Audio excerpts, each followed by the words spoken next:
Please subscribe to support the channel. The Earth is ancient, 4.5 billion years old, while human civilization is barely a flicker in that vast timeline. We assume we're the first intelligent species to rise, build, and transform the planet. But what if we're wrong?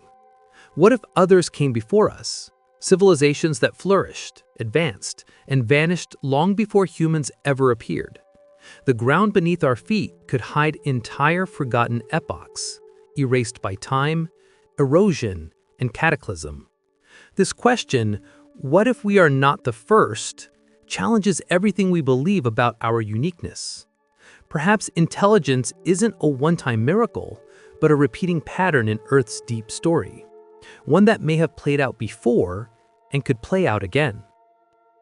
If the thought that we might not be the first civilization unsettles the ground beneath our certainty, then the zoo hypothesis takes that uncertainty and turns it toward the sky. This idea suggests that perhaps we are not alone, not just in the universe, but even in our own evolutionary story. The zoo hypothesis proposes that advanced beings, whether extraterrestrial or perhaps ancient terrestrial predecessors, could be watching us silently, choosing not to interfere much as humans observe animals in a vast, contained habitat. In this analogy, Earth becomes the enclosure, humanity the unaware inhabitants, and our observers the zookeepers, who study us from behind the glass. This concept emerged originally in discussions about the Fermi paradox, the question of why, in a galaxy teeming with stars and planets, we have not yet encountered other intelligent life. The zoo hypothesis answers with eerie simplicity. Perhaps we haven't met them because we're not supposed to. Maybe contact is being deliberately avoided. If such watchers exist, their restraint could be part of an ethical code, one that forbids interference until a civilization reaches a certain level of maturity or understanding. But the idea takes on an even deeper meaning when we apply it to our own planet's past. What if the watchers aren't aliens at all, but the remnants or descendants of an earlier Earth-born intelligence? If a civilization rose millions of years before humans, advanced far beyond our comprehension, and then withdrew, could they still be here, hidden, silently observing as we crawl through the same stages they once did? Perhaps our myths of gods descending from the heavens or beings guiding early humanity are distorted memories of ancient encounters, moments when the boundaries of the zoo were briefly crossed. In that light, the zoo hypothesis becomes not just a cosmic theory, but a mirror held up to deep time, reflecting the possibility that Earth's history is not a straight line, but a spiral, where old civilizations become the silent custodians of the new.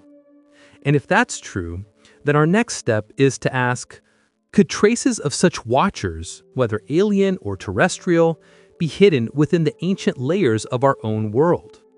Could the zoo hypothesis extend beyond the stars and into the forgotten epochs of Earth itself? If the zoo hypothesis suggests that advanced beings might be silently watching us from afar, then extending that idea to ancient Earth opens an entirely new dimension of possibility. What if the watchers weren't extraterrestrial at all, but native to our own planet? Imagine that before humans emerged, another intelligent species evolved, thrived, and eventually transcended the physical world as we know it. If they reached the level of advancement beyond our comprehension, capable of manipulating energy, consciousness, or dimensions, they might not have vanished completely. Instead, they could have chosen to remain as unseen observers, quietly influencing the rise of the next wave of intelligent life, us. This doesn't necessarily mean spaceships sculpting humanity from clay. It could mean subtle influence, small nudges at critical points in our development. The sudden leaps in early human cognition, art, and social structure between 50,000 and 10,000 years ago remain mysterious. Could it be that something, or someone, helped spark those changes? Perhaps an older intelligence, seeing potential in early humans, watched from the shadows, ensuring that the next stewards of Earth would not repeat the mistakes of the last.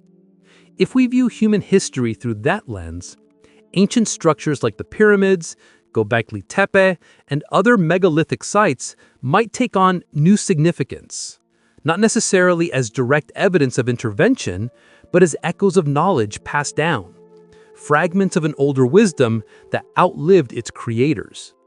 In that sense, the zoo hypothesis doesn't just describe cosmic observation, it becomes a model for intergenerational guidance between civilizations, both alien and terrestrial. And if such watchers once existed, perhaps they still do, not as physical beings, but as custodians embedded in the planet's natural systems, or even in the fabric of consciousness itself. Humanity, then, might not just be evolving under their gaze, but within the parameters they set long ago. This brings us to a deeper, more sobering question. If such an ancient intelligence once walked this world, why can't we find any trace of them? What if the passage of time itself is their greatest camouflage? Our understanding of history is built on fragments, tiny, fragile remnants of what once existed. Archaeology, at its core, is the art of interpreting ghosts. Every shard of pottery, every worn tool, every buried ruin tells a story, but those stories are incomplete, filtered through the destructive power of time. We imagine the past as something solid, something we can uncover layer by layer until the truth emerges. But in reality, most of the past has already dissolved into nothingness. The further back we look, the more uncertain our vision becomes, until even the most advanced scientific methods can only guess at what truly happened. When we consider how little survives from even the earliest known civilizations, Egypt, Mesopotamia, the Indus Valley, it's astonishing that we expect to find traces of anything much older. The Great Pyramids of Giza, for all their grandeur, are mere 4,500 years old. The city of Uruk, one of the first urban centers, is roughly 6,000 years old. These are modern in geological terms, as new as the dew on the grass, compared to Earth's age. Yet even within this relatively recent window, entire cultures have vanished almost completely, leaving behind only faint marks, crumbling walls, scattered bones, undeciphered symbols carved in stone. Now imagine stretching that timeline backward, not by thousands, but by millions of years. How much of what we've built would survive that test? Buildings, roads, vehicles, computers, all of that would crumble, rust, or decay. Even our most enduring materials would not last forever. Steel corrodes, glass fractures, and plastics, though stubbornly resistant, would eventually break down under heat, pressure, and chemical reactions. Within a few million years, erosion would flatten cities, tectonic movement would subduct continents, and glaciers would grind away the last visible remnants of our world. The monuments of our existence would return to dust. It's a humbling realization.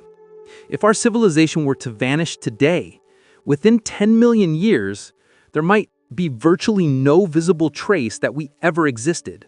Only subtle geological signatures, tiny chemical anomalies in the sediment, perhaps a thin layer of synthetic compounds or altered isotopes, might hint that something once happened here. And even those signs could be masked or erased by subsequent natural processes. If that's true for us, then how could we expect to find evidence of any hypothetical civilization that lived tens or hundreds of millions of years ago? Archaeology, powerful as it is, depends entirely on what time allows to remain. Organic materials, like wood, fabric, paper, decay within decades. Metals can corrode into unrecognizable dust. Stone may endure longer, but even mountains crumble under the slow pressure of wind and rain. Geological recycling ensures that the crust of the Earth is constantly renewed. The ocean floor, for instance, is entirely replaced every 200 million years. That means if an advanced civilization once thrived when dinosaurs walked the Earth, the ground it built on might not even exist anymore. We often think of fossils as eternal, but they too are rare. only a minuscule fraction of living things ever fossilize, and that process requires very specific conditions: rapid burial, low oxygen, mineral-rich waters. Entire species can live and vanish without leaving a single fossil behind. How much rarer, then, would be the preservation of technology? A metal artifact would have to survive long enough to be buried, mineralized, and later re-exposed for discovery, all while avoiding total destruction by tectonic forces. The odds are almost infinitesimal. And yet, this doesn't mean such things are impossible. It simply means that the absence of evidence is not necessarily evidence of absence. We might look out at our world and see no sign of a pre-human civilization, but that could be because time itself has erased the canvas. Imagine a city as vast as New York existing 50 million years ago. Skyscrapers, power grids, vehicles, all humming with life. Within a few thousand years of abandonment, nature would reclaim it entirely. In a million years, its concrete would become stone. In 10 million years, it would be indistinguishable from natural sedimentary layers. In 50 million years, tectonic drift might subduct that landmass entirely, melting the last remnants back into the mantle. So perhaps our tools, our satellites, our excavations, our carbon dating are not just searching in the wrong places, but in the wrong time frame. Archaeology, as we practice it, is confined to the last few tens of thousands of years, a blink of an eye in planetary history. Anything older than that lies beyond its reach, swallowed by geological processes that render the surface of the Earth a constantly rewriting manuscript. This perspective forces us to confront a disquieting truth. If there were civilizations before ours, even advanced ones, they might have been completely erased from the planet's memory. The Earth is both the cradle and the grave, nurturing life and then absorbing it back into itself without sentiment. Archaeology, for all its brilliance, can only read the last few pages of this immense book. The rest of the story, the billions of years before us, remains almost entirely blank, or rather, overwritten by time. And yet, within those missing pages might lie the key to understanding not only our origins, but our destiny. Because if intelligence has risen and fallen before, it suggests that civilization is not a rare miracle, but a recurring phenomenon, a natural rhythm in Earth's long evolution. Perhaps we are just the latest chorus in an ancient song, unaware that the melody has played before. Which leads us to a scientific theory that dares to confront this possibility head-on. The Silurian hypothesis, a thought experiment that asks one haunting question. If an advanced civilization existed millions of years ago, could we even tell? The Silurian hypothesis takes that haunting thought, that perhaps the traces of a prior civilization could vanish entirely, and turns it into a structured scientific question. Proposed by astrophysicist Adam Frank and NASA climatologist Gavin Schmidt, the hypothesis doesn't claim that such a civilization did exist, but rather asks, if one had, could we detect it in the geological record millions of years later? It's a question that transforms speculation into legitimate inquiry, shifting the discussion from science fiction to scientific possibility. Frank and Schmidt named their idea after the Silurians, a race of intelligent reptilian beings from the British TV series Doctor Who were said to have ruled Earth long before humans evolved. The name, while playful, carries a deeper implication, that intelligence might not be a one-time event in Earth history, but something that could arise more than once under the right conditions. In their 2018 paper, the two scientists approached this idea not as a fringe theory, but as a thought experiment grounded in climatology and planetary science. Their work asked a deceptively simple question. What would the geological footprint of an advanced industrial civilization look like, and would it still be visible after tens of millions of years? The implications are staggering, because if such traces could fade completely, then our era, the so-called Anthropocene, might not be the first of its kind. The Silurian hypothesis begins with the recognition of the sheer impermanence of physical artifacts. Buildings, tools, even entire cities would be pulverized by the geological processes that shape continents. But civilization leaves behind more than monuments. It alters the planet itself. Our industrial age, for instance, has already changed the atmosphere, the oceans, and the soil composition in measurable ways. There are rising levels of carbon dioxide, synthetic chemicals, radioactive isotopes, and microplastics, all forming a distinct fingerprint that future geologists might one day detect. So Frank and Schmidt asked, could similar signatures exist buried deep within the rock record, traces of an earlier technological age that's long since vanished? They analyzed what kinds of clues would remain: A spike in carbon could indicate massive fossil fuel use. Unnatural isotope ratios might reveal nuclear activity or synthetic chemical production. Sedimentary layers might show sudden warming or mass extinctions triggered by industrial-scale environmental change. But here's the unsettling catch. Earth has already experienced events that look suspiciously similar. For instance, the Paleocene-Eocene thermal maximum about 56 million years ago saw a sudden global temperature increase and a sharp rise in carbon dioxide, eerily reminiscent of today's climate crisis. Mainstream science attributes this to natural causes, likely massive volcanic eruptions or methane releases. But under the Silurian lens, one could at least ask the question, could it have been the aftermath of an earlier industrial civilization? To be clear, Frank and Schmidt weren't suggesting that ancient reptilian engineers burned fossil fuels or built machines. Their point was subtler, that geological records alone might not be able to distinguish between natural and artificial global changes if enough time has passed. After millions of sedimentation, erosion, and tectonic cycling, the fine details of cause and effect blur into ambiguity. The data might show a planetary scale disturbance, but not what caused it. This idea has a profound secondary effect. It reframes how we search for life and intelligence beyond Earth. The same methods we'd use to look for technosignatures on exoplanets, unusual atmospheric gases, energy imbalances, or synthetic compounds, could also be applied here, on our planet, to search for evidence of a lost epoch of intelligence. The Earth in this sense becomes both laboratory and mystery, a test case for how civilizations mark their planets, and how those marks fade. The Silurian hypothesis doesn't argue for conspiracy or myth, it argues for humility. It reminds us that the absence of evidence doesn't prove that something never happened. It only proves that our tools, and our imagination, have limits. We are creatures living at one snapshot of time, peering into a geological record that's been rewritten countless times. We assume we're alone in Earth's history because we can't see beyond those erasures, but maybe we simply haven't learned to read the deeper signs. And if such signs could exist, hidden beneath kilometers of rock, encoded in chemical anomalies or mineral oddities, what would they look like? How would we separate them from the natural noise of Earth's restless geology? The next step is to explore the immense scale of time itself, where civilizations could rise and fall between one heartbeat of the planet and the next, leaving only the faintest geological whisper behind. When we speak of geological time, we step beyond the boundaries of human comprehension. Our minds are wired to grasp decades, maybe centuries, but the Earth's timeline is written in eons, stretching so far beyond human experience that it becomes almost abstract. Mountains rise and crumble like waves. Continents drift and collide like slow-motion tides. Oceans appear and vanish in cycles that make the span of human civilization seem like a breath between eternities. In this immense backdrop, it is entirely possible that entire civilizations, perhaps even multiple ones, could rise, thrive, and vanish without ever leaving overlapping evidence. To truly understand this, we must first grasp the staggering depth of Earth's history. Our planet formed about 4.54 billion years ago. Life appeared roughly 3.8 billion years ago.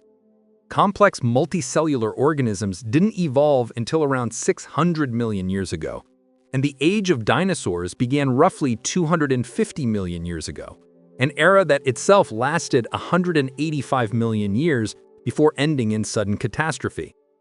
Compare that to modern humanity.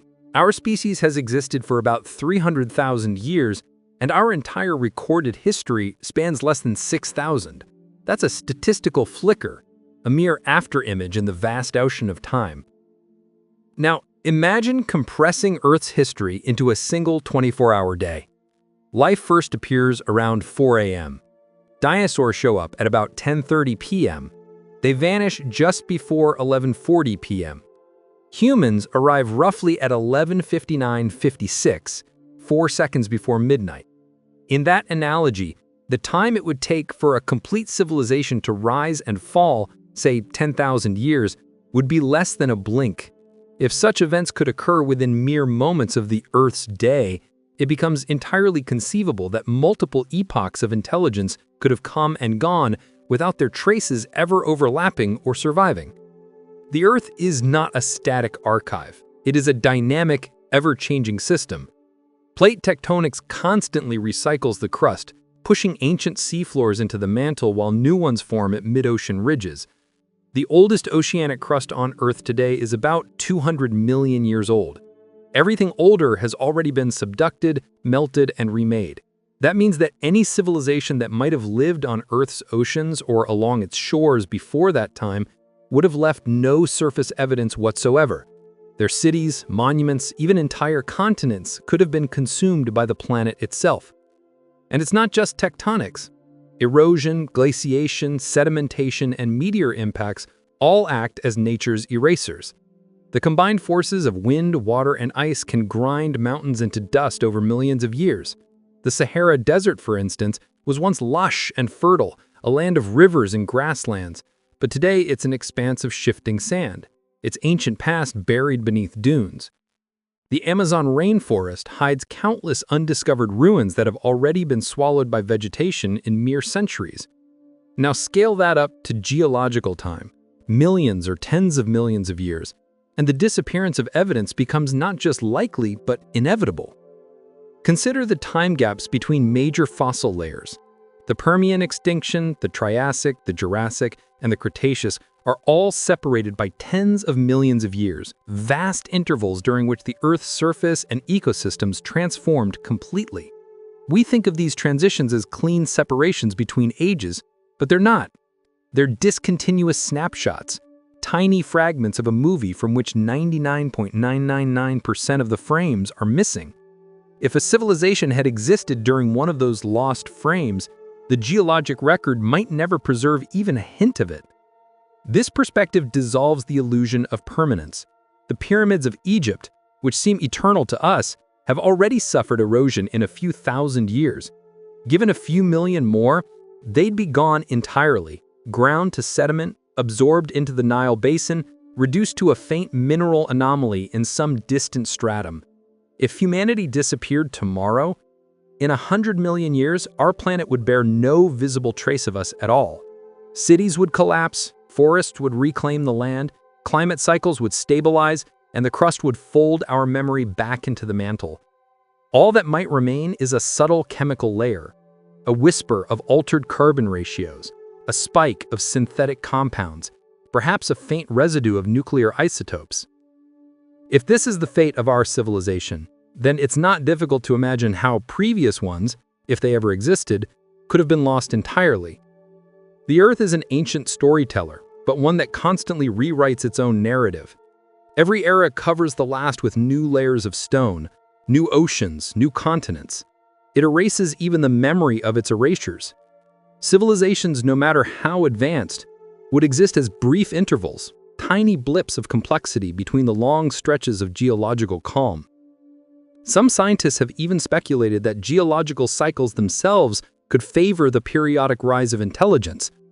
After each mass extinction, the Earth resets its biosphere, opening ecological niches for new species to evolve and thrive. In theory, intelligence could emerge again and again, perhaps taking different forms each time: reptilian, avian, mammalian, with each of its own arc of discovery, innovation, and extinction. Between these cycles, millions of years would pass, long enough for even the greatest civilizations to be obliterated and forgotten. In that context, the question of whether we are the first civilization on Earth becomes less a matter of imagination and more a matter of humility. Geological time is so vast, so ruthless in its erasures, that it allows for entire worlds to exist and vanish without a trace. We could be the latest in a long, invisible lineage of intelligence, each civilization rising from the ashes of the last, unaware of the stories buried beneath its feet. If that is even remotely possible, then our fossil record, the primary tool through which we read Earth's past, might not just be incomplete, but profoundly misleading. Because what we see as silence in the record might not be emptiness at all, but the quiet between verses in a very old song, sung by countless voices across deep time.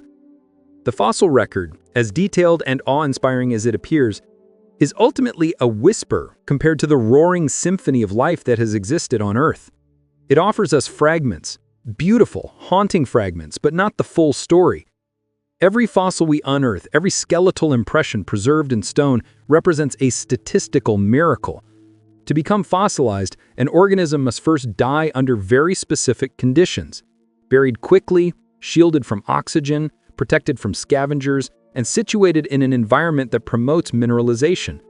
For every one of these rare occurrences, billions of living creatures simply dissolve back into the earth, leaving nothing behind but the faintest chemical traces. When scientists estimate the total number of species that have ever existed, the figures range into the tens of billions. Yet only about 250,000 species are represented in the fossil record. That means less than 1 in every 100,000 species ever leaves a detectable trace. The rest vanish without record, their bones scattered, their soft tissues decayed, their stories lost to time. In geological terms, the fossil record isn't a history book. It's a few scattered pages from an epic saga, torn, burned, and rewritten over and over. Now consider what this means for detecting not just biological life, but technological life. A fossilized bone can survive millions of years under the right conditions, but what of machines, tools, or structures? Iron rusts, copper corrodes, stone erodes, glass and concrete break down under heat, water, and pressure. Even our most durable synthetic materials, plastics, ceramics, alloys, would struggle to endure the relentless forces of the earth over deep time. What little might survive would likely be reduced to microscopic fragments, indistinguishable from natural minerals. The fossil record, therefore, is biased not only towards specific kinds of organisms, but also specific environments: river deltas, ocean beds, volcanic ash plains, and tar pits, where conditions favor preservation. It is silent about species that lived in forests, mountains, or deserts, where decay and erosion quickly erase all trace. The same logic extends to civilizations. Coastal cities would vanish beneath rising seas, inland structures would crumble into sediment, and any artifacts left on the surface would be scattered or crushed long before they had a chance to fossilize. Even with modern humanity's global footprint, our geological legacy would be surprisingly faint. Imagine our cities after 10,000 years without maintenance. Skyscrapers collapsing, roads breaking apart, metal rusting into dust. In 100,000 years, almost every visible trace of civilization would be gone. In 1,000,000 years, the continents themselves might shift. Ice ages would grind down the ruins, rivers would carve new valleys, and volcanic ash would bury whatever remained. In 10 million years, even the outlines of our continents would look different. The only potential markers would be the subtle ones: chemical signatures of industrial pollution, traces of synthetic compounds, or isotopic anomalies left by nuclear reactions. And yet, even those traces are not guaranteed to last. The Earth's crust is a restless archive. Tectonic activity can subduct entire landmasses, drawing them deep into the mantle, where heat and pressure erase every trace of what once was. Oceanic crust is replaced roughly every 200 million years, so any evidence that might have existed beneath the sea would be long gone. Sediments compact, metamorphose, and eventually melt back into magma. The record of the deep past is constantly being rewritten. This realization reshapes how we think about the silence of the fossil record. It's not necessarily a silence of absence, it's a silence of erasure. There could have been entire epochs of life, entire experiments in intelligence that the Earth has simply recycled. We might never know how many forms of complex life have risen and fallen, how many lineages reached for tools, language, or even technology, only to disappear before leaving their mark. There are occasional anomalies that tempt the imagination: unusual metallic inclusions, inexplicable rock formations, objects found in ancient strata that don't seem to belong. Most of these turn out to have natural explanations: iron nodules mistaken for manufactured metal, mineral concretions resembling gears or tools. The scientific community rightly demands extraordinary evidence for extraordinary claims, and so far, none has stood up to scrutiny. But the very fact that such artifacts are so unlikely to survive doesn't disprove their possible existence. It only reminds us of how narrow our window into the past truly is. To grasp the scale of that limitation, consider this. If human civilization disappeared today, and a new intelligent species evolved 100 million years from now, their paleontologists would likely find almost nothing of us. A few chemical oddities, perhaps. Maybe a thin stratum containing traces of synthetic carbon or isotopes from long-decayed nuclear waste. They might puzzle over these anomalies the way we puzzle over ancient climate spikes, wondering if they represent natural upheaval or the ghost of a vanished civilization. This is the paradox of the fossil record. It shows us that life is ancient and persistent, yet it conceals how often complexity and intelligence might have emerged. It teaches us that time doesn't preserve. It transforms, compresses, and eventually obliterates. The silence we hear in the fossil record isn't necessarily emptiness. It's the deep, slow breath of a planet that never stops remaking itself. And if that's the case, if the record of life is this incomplete, then the absence of fossils or artifacts from any prior intelligent species tells us little. It may simply mean we're listening to the Earth's song through the faintest static, catching only the loudest notes, while the subtler harmonies, those that hint at civilizations long forgotten, fade quietly beneath the noise of time. Yet even in that silence, there may be clues, not in bones or ruins, but in the planet's very chemistry and stone. The next step, then, is to ask, could we detect the faint geological signatures of an ancient technological epoch, not through fossils or artifacts, but through the global fingerprints it might have left behind? More than 70% of our planet's surface is covered by water, and this single fact alone reshapes how we think about the possibility of lost civilizations. The oceans are both the womb and the grave of Earth's history. They nurture life, regulate the planet's temperature, and conceal beneath their depths a geological record far more dynamic and more destructive than anything found on land. If civilizations ever existed before ours, the relentless forces of the ocean would be their greatest eraser. Most people imagine ruins buried beneath deserts or jungles waiting to be uncovered by archaeologists. But the truth is, the majority of Earth's surface lies beneath miles of water and shifting sediment.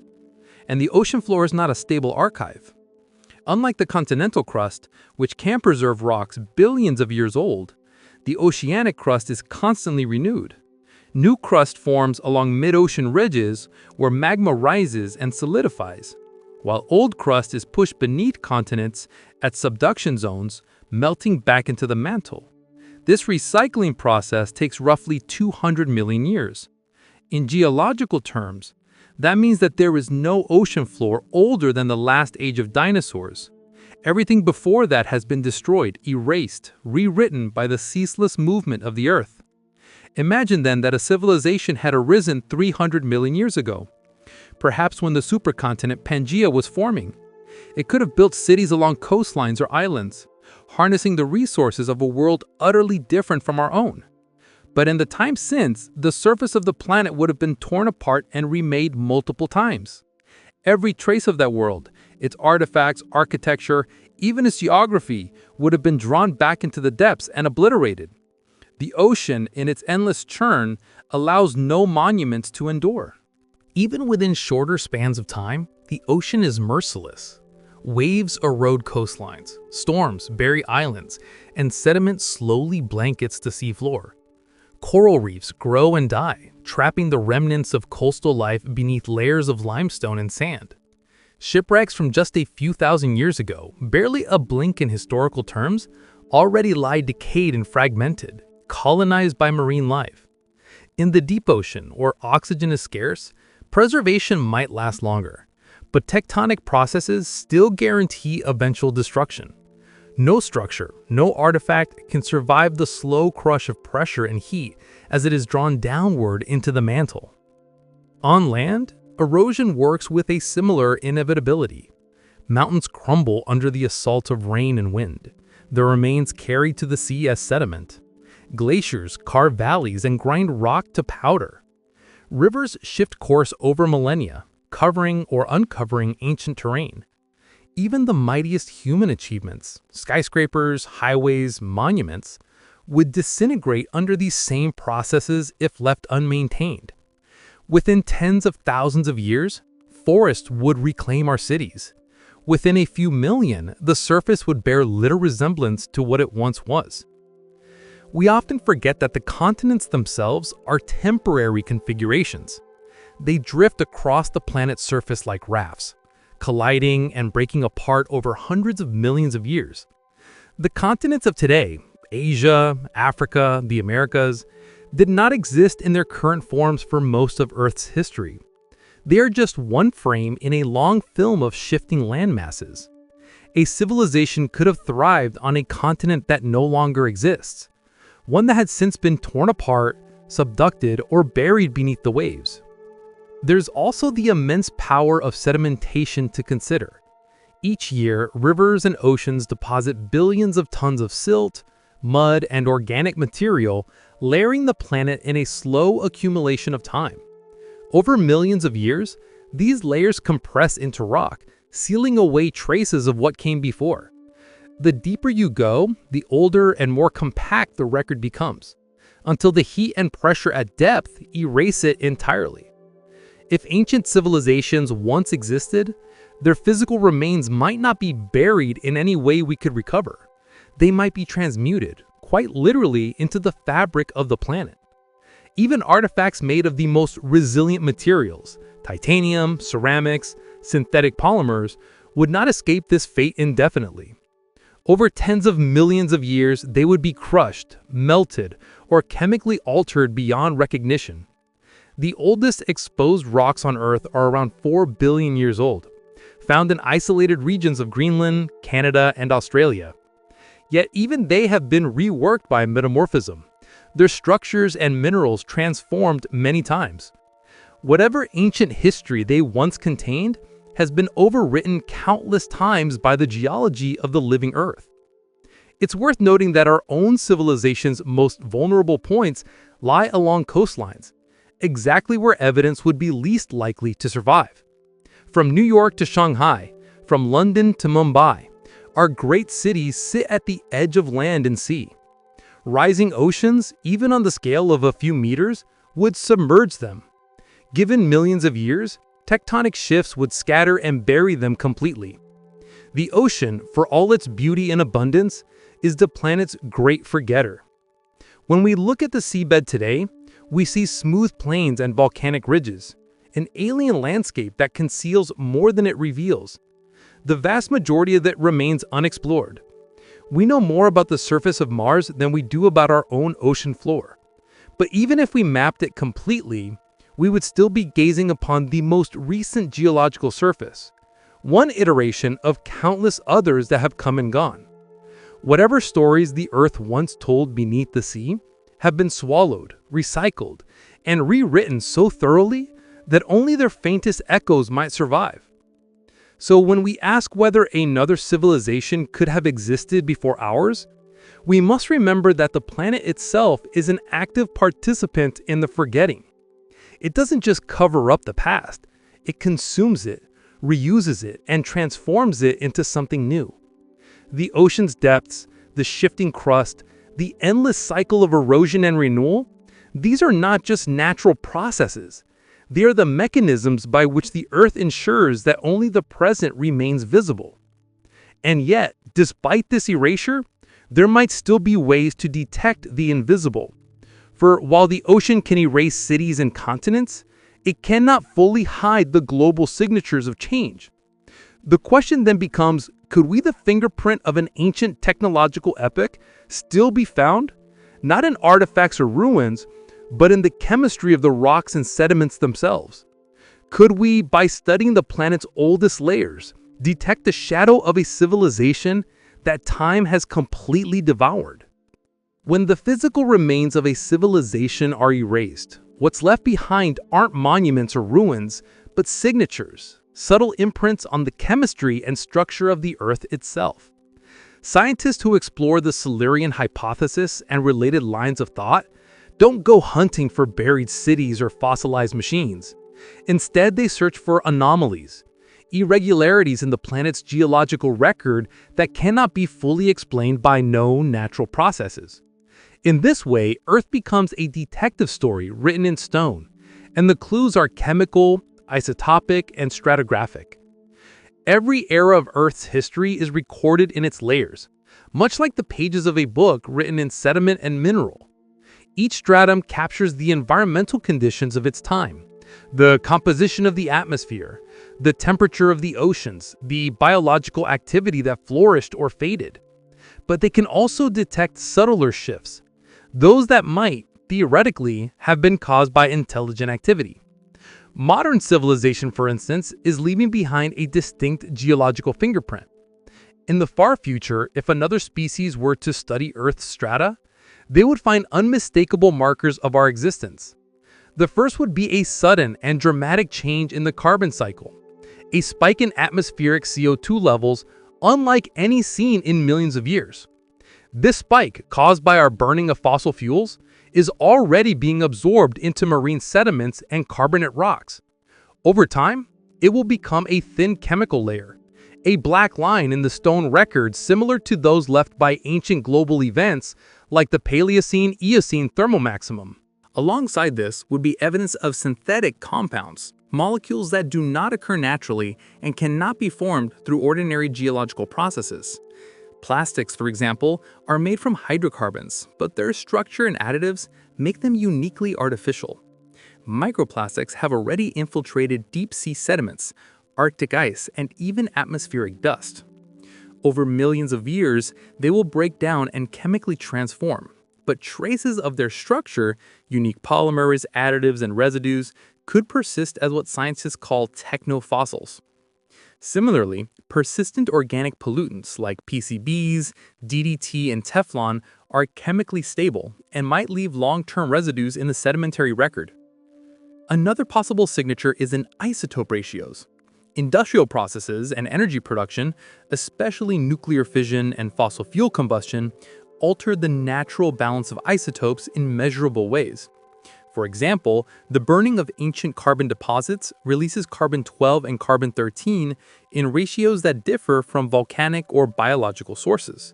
Likewise, nuclear activity produces artificial isotopes, such as plutonium-244 and cesium-137, which are not found naturally on Earth in significant quantities.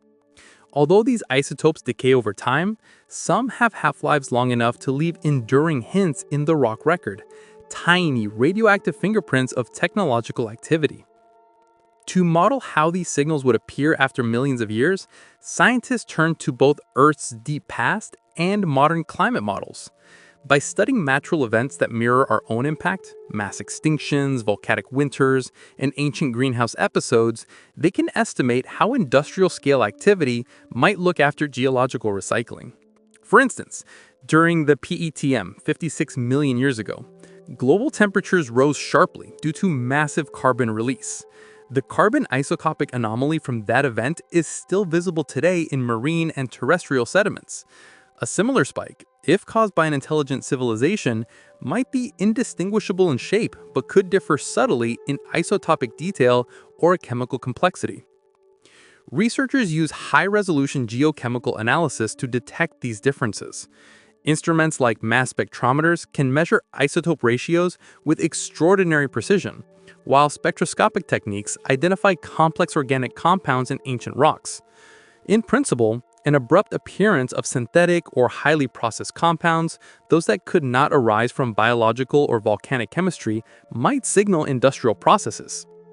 So far, no such evidence has been found, but the methods continue to evolve, driven in part by our search for technosignatures on other planets. This is where the science of exoplanet detection and Earth's own geological record intersect.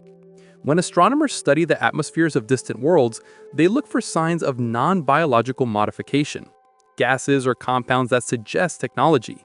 Chlorofluorocarbons, for example, are purely artificial and could serve as a planetary-scale signature of industry. Similarly, unusual heat distributions, reflective surfaces, or artificial lighting might indicate the presence of advanced life. The same principles apply to our planet's deep history. If an earlier civilization had once industrialized, it might have left behind equivalent technosignatures in the rock and atmosphere. However, there's a catch. Over tens of millions of years, geological recycling blurs and distorts these signals. Erosion mixes sediments, heat metamorphoses rock, and tectonic subduction erases entire layers. The Earth's crust is not a permanent archive. It's a palimpsest, a manuscript written and rewritten by the forces of geology. Detecting a signature of ancient intelligence would therefore require extraordinary precision, identifying a pattern so subtle, so deeply encoded in the planet's chemistry that it could survive countless cycles of transformation. To explore this, some scientists create computer simulations that model how industrial activity, on a global scale, would leave traces that persist through deep time. They consider variables like sedimentation rates, ocean chemistry, isotope decay, and even continental drift.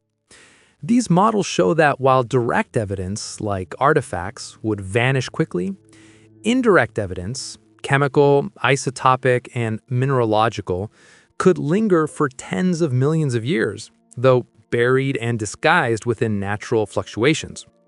In other words, the signature of a civilization could exist, but it would be faint, so faint that we might already have passed over it without recognizing its artificial origin. This possibility changes how we interpret anomalies in Earth's history. A sudden climate shift, a rapid extinction, or an abrupt change in carbon isotopes could all be natural phenomena, or they could be relics of something more deliberate. Without clear markers, we cannot know. But this line of thinking compels us to look more carefully, to read the geological record not only as the story of nature, but perhaps also as the echo of forgotten intelligence. And if such chemical and isotopic fingerprints might endure, then perhaps other, more physical traces could too, embedded not in chemistry, but in matter itself, in the minerals, in the glass, in the melted remains of something that once burned far hotter than nature alone could produce. The next step, then, is to look for these anomalous materials, those strange and unexplained signatures of energy, heat, and transformation that might point to a technological hand in the distant past. When it comes to uncovering signs of a lost civilization, chemistry and isotope ratios tell only part of the story. Sometimes the most compelling clues are found in the very structure of matter itself, in minerals that have been fused, melted, or transformed by extreme heat. Across Earth's deep geological record, there exist deposits of glassy, vitrified material, unusual metallic patterns, and mineral formations that hint at processes far beyond ordinary environmental change. The question scientists must ask is whether these are entirely natural, or whether in some rare and overlooked instance, they could be remnants of technological activity. To understand this possibility, we must first grasp how energy leaves a signature in stone. When an intense burst of heat strikes the Earth's surface, it alters the crystalline structure of minerals. Rocks can melt, fuse, or even vaporize depending on the temperature. In nature, such high-energy events are typically caused by volcanic eruptions, lightning strikes, or asteroid impacts. Each of these processes produces a distinct pattern, a kind of geological fingerprint. Volcanic glass, for example, forms from molten lava that cools too quickly for crystals to grow, resulting in obsidian or basaltic glass. Lightning, on the other hand, creates narrow branching tubes called fulgurites, formed when a strike melts sand and soil. Asteroid impacts leave behind tektites, droplets of glassy material ejected during impact, scattered over vast regions known as strewn fields. Now, imagine, however, that a civilization capable of large-scale industry existed in the distant past. The use of high-energy technology, whether for metallurgy, energy generation, or warfare, would also produce materials transformed by intense heat. Smelting, combustion, or even nuclear reactions could leave behind residues distinguishable from purely geological phenomena. In our modern world, for instance, humans create synthetic glass, slag, ceramics, and concrete, materials that do not form naturally under Earth's ordinary conditions. Over millions of years, these materials would degrade, but certain microscopic characteristics might persist. Unusual crystalline alignments, non-natural isotopic ratios, or the presence of compounds that can only form under controlled industrial conditions. Geologists today are trained to look for anomalies like these, but they approach them with skepticism and rigor. Every strange, glassy deposit must be tested against known natural causes before any extraordinary explanation is considered. For example, one might find a vitrified layer embedded in ancient strata and wonder if it represents the residue of an ancient blast or technological process. However, radiometric dating might show that it coincides with a known period of intense volcanism. Spectroscopic analysis could reveal trace elements, such as iridium or nickel, that point to an asteroid impact rather than artificial activity. Only if all natural explanations were exhausted could the artificial hypothesis even be entertained. One famous case of naturally produced, technological-looking material is found in the Oklo natural nuclear reactors in Africa. Around 2 billion years ago, uranium deposits there underwent spontaneous fission reactions under precise geological conditions, effectively creating natural nuclear reactors that operated for hundreds of thousands of years. These left behind isotopic signatures nearly identical to those of human-made reactors, including depleted uranium isotopes and fission byproducts. For decades, scientists have studied Oklo as a reminder that natural processes can mimic the signatures of intelligent design. It's a humbling example. Even phenomena that look profoundly artificial can arise purely from the interplay of chemistry, geology, and chance. Still, this doesn't mean that the search is futile. Modern techniques, particularly spectroscopy, radiometric dating, and isotopic mapping, have become so refined that scientists can detect subtle differences between natural and artificial formation processes. For instance, spectroscopy allows researchers to analyze how atoms are arranged in a mineral lattice, revealing whether it cooled naturally or was engineered through controlled melting. Radiometric dating can pinpoint the timing of such events, correlating them with known volcanic or impact episodes, or identifying those that do not align with any known natural occurrence. Isotopic mapping, meanwhile, can trace the exact ratios of elements like carbon, oxygen, or silicon, providing a kind of molecular fingerprint of origin. These tools are also used in planetary science, where researchers study Martian meteorites and lunar samples for evidence of past industrial activity. If, for example, a thin layer of glass was discovered on Mars with isotopic compositions inconsistent with volcanic activity, it would immediately raise questions. The same reasoning applies to Earth. A single deposit, if verified as being both ancient and non-natural, would change everything we know about the planet's history. But to date, no such verified example exists. Every unusual mineral pattern discovered so far has found a plausible natural explanation: volcanic, impact-related, or geochemical. Even so, the possibility remains tantalizing because geological processes can disguise the origins of material. Consider the layer of glass found across the world marking the Cretaceous-Paleogene boundary about 66 million years ago. This thin, glassy stratum was long mysterious until scientists linked it to the asteroid impact that ended the age of the dinosaurs. Before that discovery, many speculated about other causes, including cosmic or even artificial origins. It took decades of chemical and isotopic analysis to confirm the telltale iridium anomaly that confirmed the impact hypothesis. This example underscores a crucial point. Anomalies often precede understanding. What appears inexplicable today might find a natural explanation tomorrow, or it might one day reveal a truth we have never considered. The key challenge is that, as time progresses, the distinct features of any artificial material would gradually be erased. Glass would weather, metals would corrode, ceramics would fragment. The only remnants might be trace mineral compositions or altered crystalline structures that look, at first glance, like natural variations.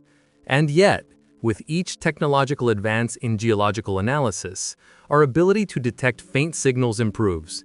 Scientists now use laser ablation, synchrotron radiation, and nanoscale imaging to read mineral histories with almost atomic precision. If any truly artificial materials were ever produced millions of years ago, melted sands from energy experiments, vitrified soil from ancient reactors, or byproducts of controlled fusion, these methods give us the best chance of eventually finding them. Still, it bears repeating that no evidence so far suggests any such materials exist. Every anomaly to date has been grounded in known physics, chemistry, and natural events. But the process of searching is itself deeply valuable. It sharpens our tools, expands our understanding of Earth's history, and reminds us how little of that history we truly see. The mere act of asking whether an ancient civilization might have left behind glassy whispers in the rock forces us to think bigger, to look deeper, and to read the planet as a complex, evolving system that both creates and erases its own stories. And this search doesn't just stop at Earth's surface. It extends outward, to the other worlds of our solar system, to the planets and moons that may also bear scars of forgotten epochs. If we're willing to look for traces of vanished civilizations here, shouldn't we also ask how we recognize them elsewhere? What would the geological memory of a dead world tell us about intelligence and about our own fleeting moment in time? If we truly wish to understand what the traces of a lost civilization might look like, we don't need to look only at Earth. We can look outward, toward our planetary neighbors. Mars and Venus, once worlds that may have been temperate and life-friendly, now stand as stark reminders of planetary transformation on a colossal scale. Each bears the scars of its own unique evolution, one frozen and barren, the other scorched and suffocating. But if either of these worlds once hosted intelligent life, how would we recognize its memory? How would we distinguish the natural from the deliberate, the geological from the technological? When scientists search for evidence of past civilizations on Mars, they are, in a sense, also rehearsing the methods that could reveal ancient intelligence on Earth. Mars is our closest analog for planetary archaeology, a world that may have once had oceans, rivers, and a thick atmosphere. Billions of years ago, its climate was far more Earth-like, potentially supporting microbial life or even something more complex. If a Martian civilization had once arisen and perished, we wouldn't expect to find cities or machines intact. The Martian surface, bombarded by radiation and meteor impacts, is a relentless eraser, grinding down everything that isn't buried deep beneath the dust. Yet certain signs might persist: unusual isotopic ratios in the soil, non-natural mineral alignments, or glassy residues that don't match any known volcanic or impact process. NASA's rovers, Curiosity, Perseverance, and their predecessors already look for subtle chemical and geological anomalies. They analyze rock samples, searching for patterns in carbon isotopes, magnetic alignments, and mineral layering. While these missions are designed to look for signs of life, the same tools could, in theory, detect the chemical fingerprints of industry: a sudden carbon spike, a synthetic compound, or evidence of past atmospheric engineering. So far, nothing of that kind has been found, but the logic remains powerful. If we can imagine how to detect an extinct civilization on Mars, we can apply that same logic inward, toward our own planet's deep past. Venus offers an even haunting possibility. Today, its surface is a hellish inferno, over 450 degrees Celsius, cloaked in a dense atmosphere of carbon dioxide and sulfuric acid. Yet some scientists believe that billions of years ago, Venus might have had oceans and a mild climate. If that's true, it may have once been not only habitable but inhabited. The runaway greenhouse effect that transformed it could, in a speculative scenario, even have been triggered by the activities of a civilization that pushed its environment beyond the point of recovery and echoed the same challenges humanity faces today. While this idea remains highly speculative, it underscores an unsettling symmetry. Planets evolve, and if civilizations are part of that evolution, their rise and fall may leave planetary scale signatures, altered atmospheres, mass extinctions, or unnatural isotopic anomalies that persist long after their creators are gone. From this cosmic perspective, Earth becomes one of many laboratories for intelligence, not a singular stage. The same geochemical clues we seek on Mars or Venus, anomalous gases, irregular mineral deposits, unexplained isotopic ratios, are exactly the kinds of signals that could reveal an ancient terrestrial civilization as well. If we found such evidence on another planet, we would instantly recognize it as extraordinary. Yet, on Earth, we often overlook similar oddities, assuming they must have natural explanations. The irony is that our familiarity with our own planet may make us less likely to see it as potentially mysterious. When planetary scientists model the atmospheres of exoplanets, worlds orbiting distant stars, they are too searching for technosignatures, albeit on a grander scale. They look for industrial gases like chlorofluorocarbons, which do not occur naturally, or for spectral lines indicating large-scale energy use, such as artificial illumination or heat redistribution. If we ever detected such signs elsewhere, it would suggest that technology leaves an unavoidable planetary fingerprint. That realization invites us to ask, if other civilizations can alter their worlds in detectable ways, how might Earth's own geological record reflect similar transformations, whether ours or those of a long-forgotten predecessor? Mars and Venus, then, serve as both mirrors and warnings. Mars shows us the aftermath of planetary cooling, the death of geological vigor and atmospheric protection. Venus shows us the opposite, a runaway heat trap born from feedback loops in climate chemistry. Earth, precariously balanced between the two, reveals how fragile the conditions for civilization truly are. If intelligent life ever arose on those other worlds, its traces would now be buried, vaporized, or eroded beyond recognition. Yet the planetary imprints, the altered carbon cycle, the atmospheric chemistry, the subtle changes in isotopic ratios, could remain as whispers in the stone and air. Our search for ancient intelligence on other planets teaches us humility. We know that worlds change, that nature itself can produce patterns that mimic artifice, and that the difference between life and lifelessness may be only a geological heartbeat. The very act of scanning distant worlds for clues mirrors our own introspection. We are learning how to read the language of planetary memory, how to distinguish between what nature writes and what consciousness leaves behind. And if we accept that Mars or Venus could once have harbored civilizations whose traces are now dust, then it becomes far less far-fetched to imagine that Earth, older, more dynamic, and endlessly self-renewing, might have played host to similar stories. Perhaps we are not merely the latest in a line of intelligent species, but the only one to leave a record that can almost speak for itself. Or perhaps, as the rocks suggest, the Earth remembers, but in a language so deep and subtle that we are only beginning to learn how to read it. From here, our investigation turns inward once again, from planetary comparisons to chemical evidence. Because if a civilization once lived and died here, somewhere within the Earth's ancient sediments must lie the faint chemical echoes of their passing. Our next step is to look for those invisible fingerprints, those lingering chemical signatures that might tell us whether intelligence, long before humanity, once transformed the planet in ways still detectable today. When the story of a civilization is wiped clean from the surface of the Earth, when its cities are eroded, its artifacts dissolved, its monuments reduced to dust, what remains are the chemical traces, the quiet fingerprints left behind in the very chemistry of the planet. In the same way that archaeologists uncover the past by brushing away layers of soil, geochemists uncover deep time by analyzing the composition of ancient rocks, sediments, and ice.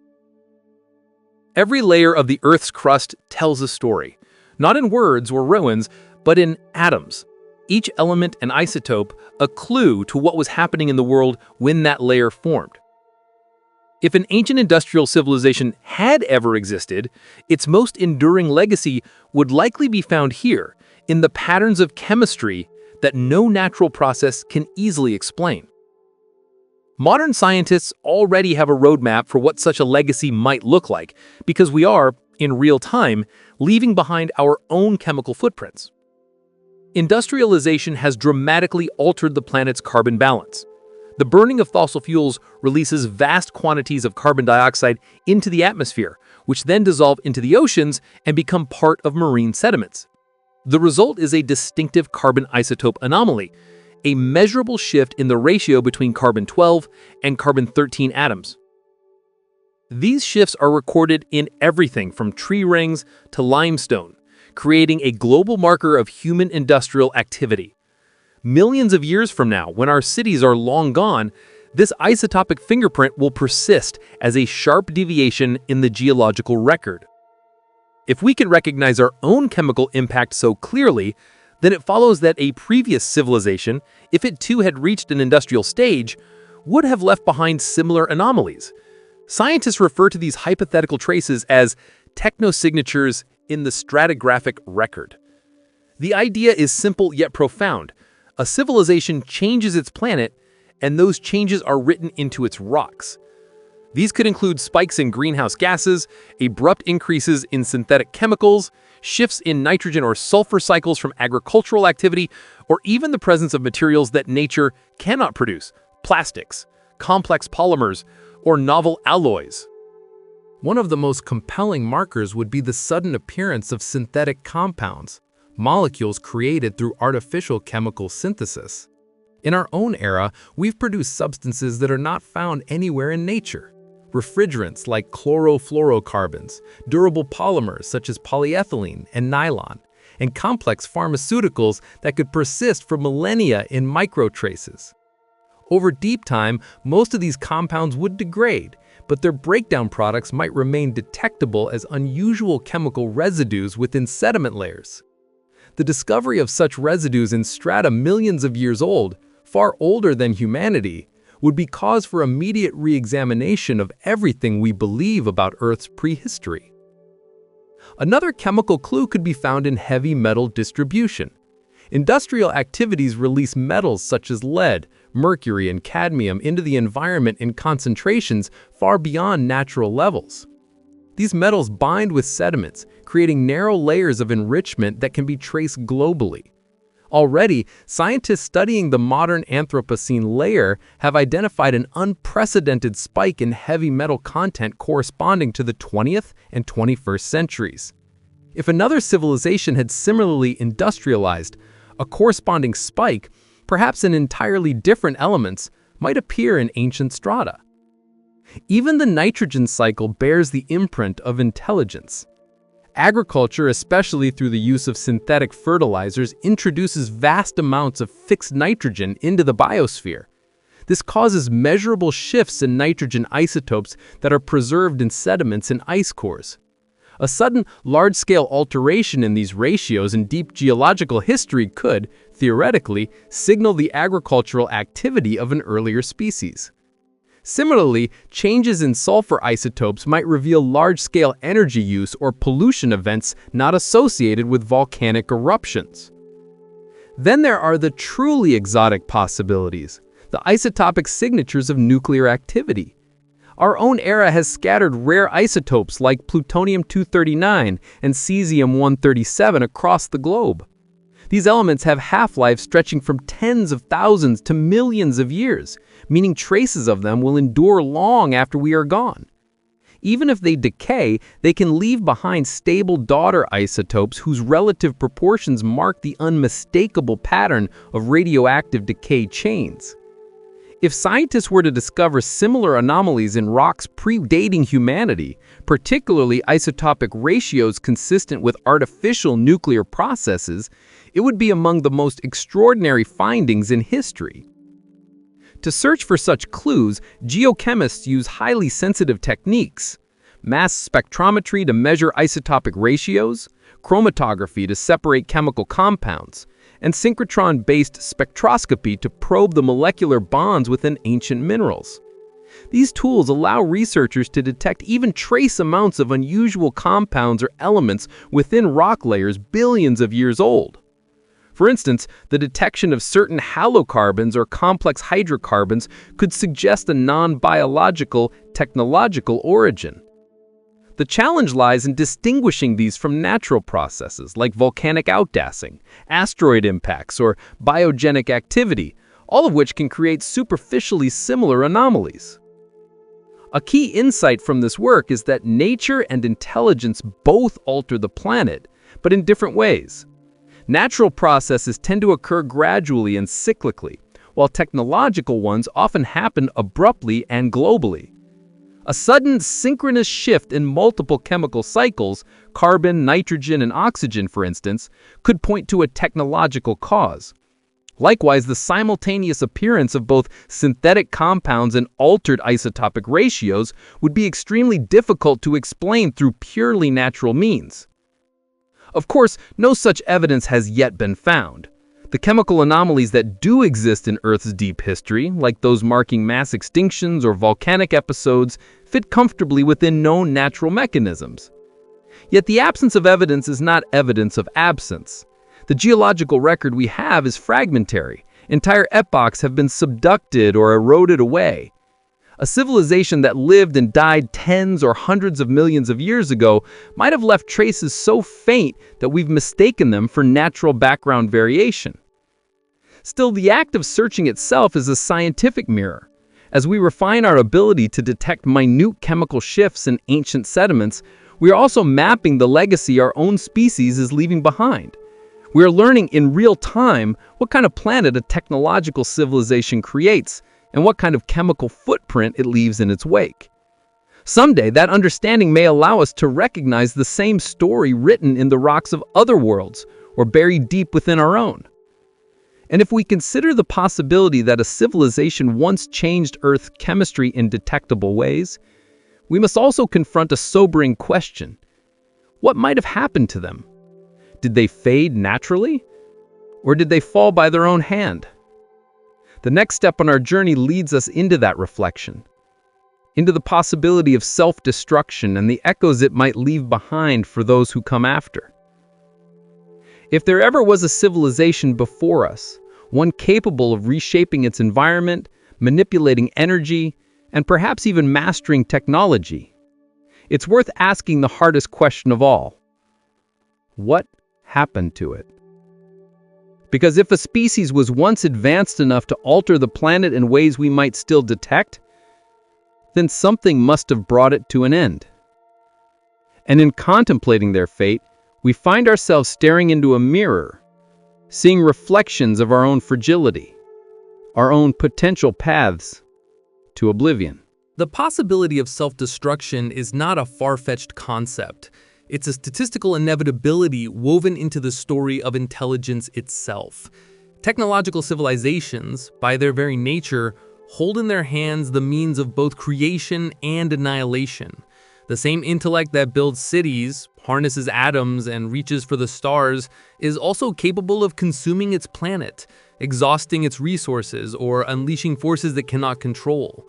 Whether it's through ecological collapse, nuclear war, or runaway artificial intelligence, the trajectory of self-destruction shadows every society that gains the power to shape its world.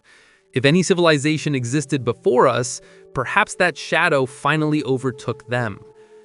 It's not hard to imagine how. Consider the simple physics of planetary balance. A civilization that burns through its energy resources, whether coal, oil, or some advanced equivalent, will inevitably alter its atmosphere. Carbon compounds, heat-trapping gases, and industrial byproducts would accumulate, disrupting climate systems and ecosystems. Even if that civilization were far more efficient or advanced than ours, it would still be subject to the same thermodynamic constraints: waste heat, entropy, and ecological limits. Over time, its environment would push back. Crops would fail, oceans would warm, polar regions would melt, and the delicate equilibrium that sustains complex life would begin to unravel. Alternatively, the cause might have been far more abrupt. A global conflict fought with weapons of immense power could have reset the planet overnight. We know from our own experience that it takes only a fraction of our nuclear arsenal to trigger a nuclear winter, a global cooling event that could collapse food chains and end industrial civilization in a matter of years. Now imagine a war fought with technologies far beyond our current comprehension. Energy weapons, antimatter devices, or planet-scale systems gone wrong. The result could be an extinction-level event so complete that within a few millennia, only faint chemical traces or radioactive isotopes would remain to mark the existence of intelligence.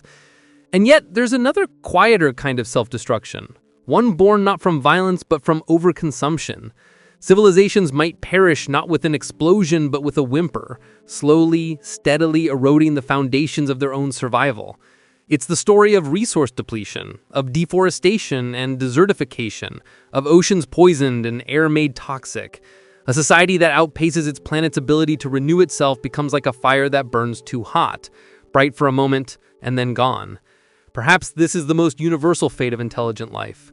The tendency to consume, to expand, to overshoot the limits of sustainability before realizing too late that intelligence without restraint leads to ruin.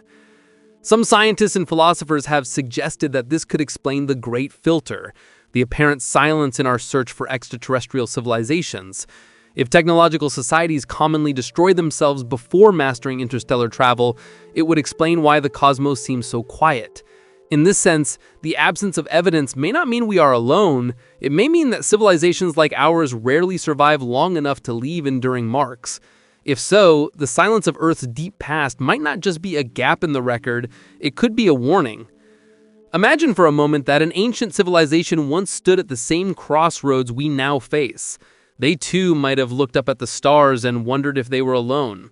They might have mastered global industry, built networks, and extracted energy on scales that transformed their world.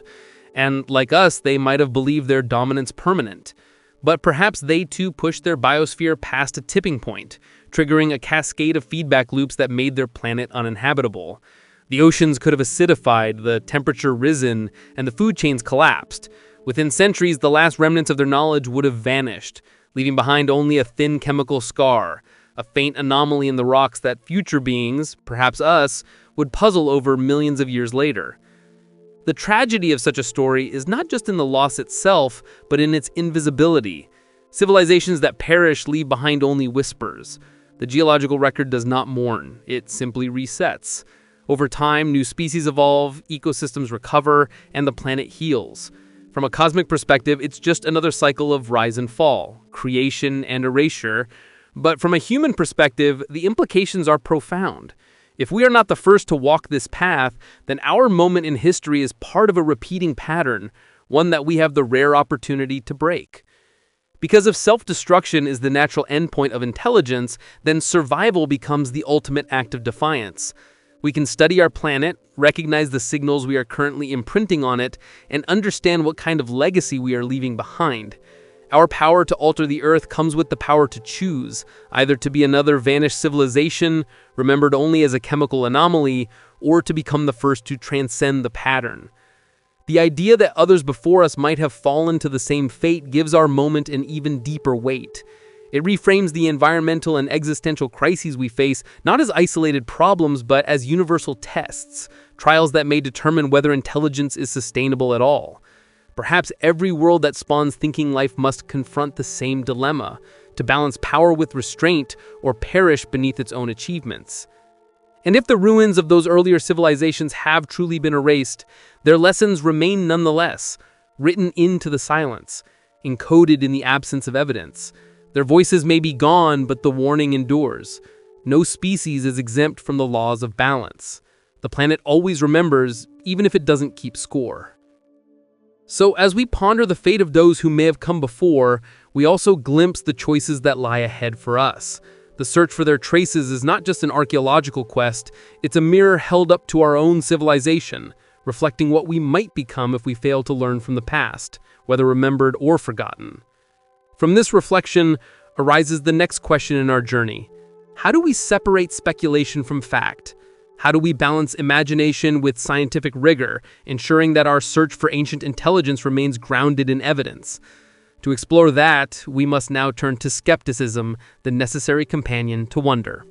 Skepticism, in the grand theater of ideas, is not the enemy of imagination, it is its compass.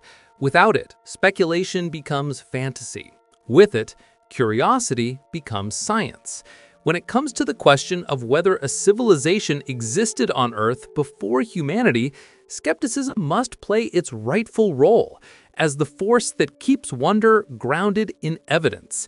Because for all the mystery, all the tantalizing what-ifs, we must face a sobering truth.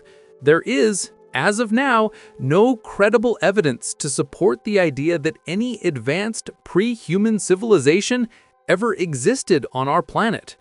Every anomaly, every unexplained artifact, every strange geological feature proposed as proof has, upon closer scrutiny, found its roots in the natural, not the artificial.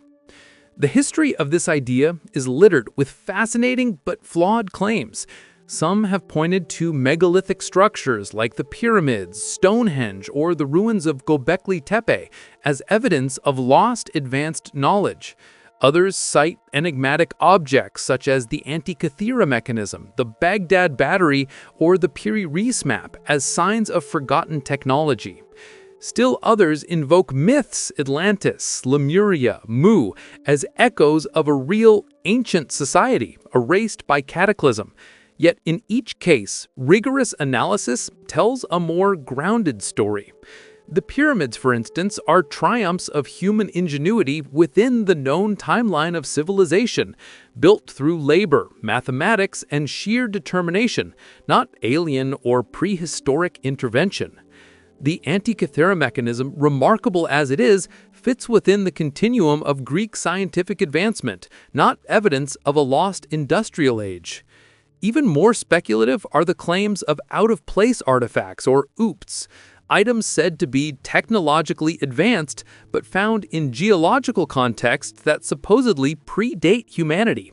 These range from the famous London hammer, a hammer encased in stone allegedly hundreds of millions of years old, to the Koso artifact, a spark plug-like object found within a geode.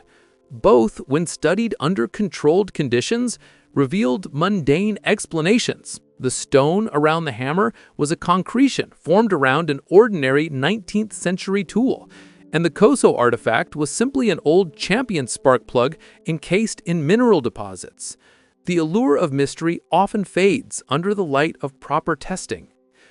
This pattern repeats again and again.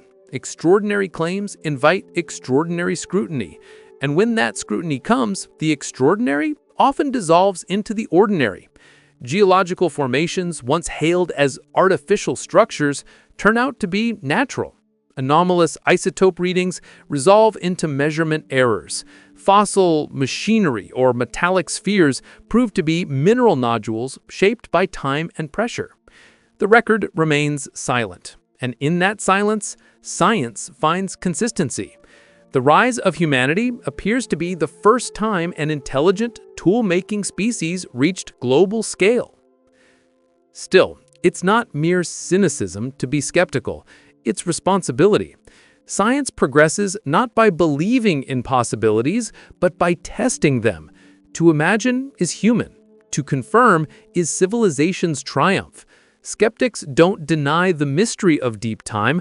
Rather, they remind us that the burden of proof lies with the claim, not with the question. Until verifiable, reproducible evidence is found, something that withstands peer review, isotopic dating, and cross-disciplinary examination, the idea of a pre-human technological civilization remains speculation.